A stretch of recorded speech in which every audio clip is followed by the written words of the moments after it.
আবারও চলছে দক্ষিণ এশিয়া। প্রতিবেশী দুই দেশ পাকিস্তান ও আফগানিস্তান মুখোমুখি সরাসরি সংঘাতে। আকাশে পাকিস্তানের যুদ্ধবিমান, স্থলপথে আফগান বাহিনীর পাল্টা আঘাত। সব মিলিয়ে পরিস্থিতি এখন প্রকাশ্যে যুদ্ধের দ্বারপ্রান্তে।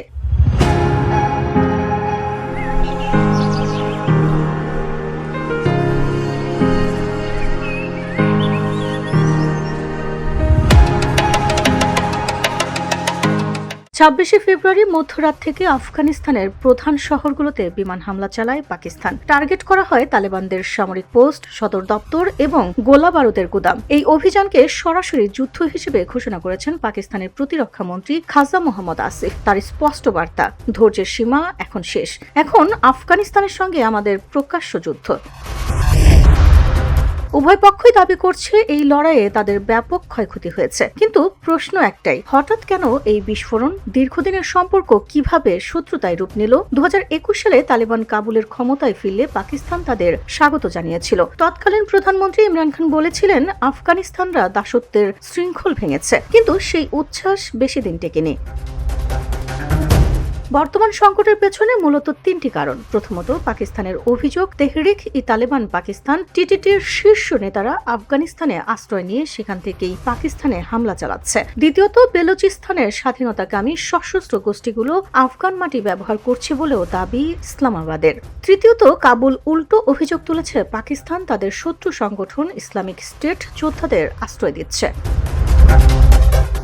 গত সপ্তাহে বাজর জেলায় টিটিপির হামলায় 11 জন নিরাপত্তা কর্মী নিহত হওয়ার পর পরিস্থিতি নিয়ন্ত্রণের বাইরে চলে যায়। পাকিস্তান বলছে তাদের কাছে অকাট্য প্রমাণ রয়েছে যে সাম্প্রতিক আত্মঘাতী হামলার পেছনে আফগানিস্তানের হাত আছে।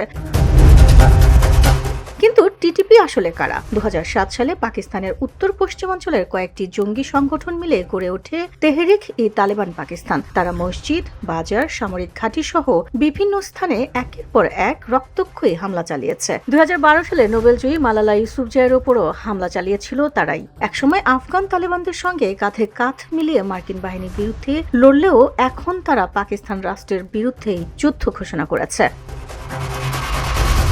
ভবিষ্যৎ আসলে কি? বিশ্লেষকদের মতে পাকিস্তান তাদের সামরিক অভিযান আরও জোরদার করতে পারে। অন্যদিকে আফগানিস্তান সীমান্ত চৌকিগুলোতে গেরিলা হামলার মাধ্যমে পাল্টা জবাব দেওয়ার কৌশল নিতে পারে। কাগজে কলমে দুই দেশের শক্তি ব্যবধান আকাশ পাতাল। আফগানিস্তানে তালেবানের নিয়মিত সেনা প্রায় 1,72,000, কার্যকর বিমান বাহিনী বা আধুনিক যুদ্ধ নেই বললেই চলে। তবে অন্যদিকে 6 লক্ষাধিক সক্রিয় সেনা সদস্য এবং 400-র বেশি আধুনিক যুদ্ধ বিমান নিয়ে পাকিস্তান বিশ্বের অন্যতম শক্তিশালী সামরিক ও পারমাণবিক অস্ত্রধারী দেশ।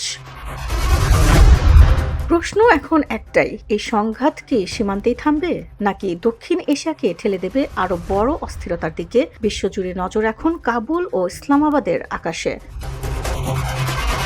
VOD Bangla news desk.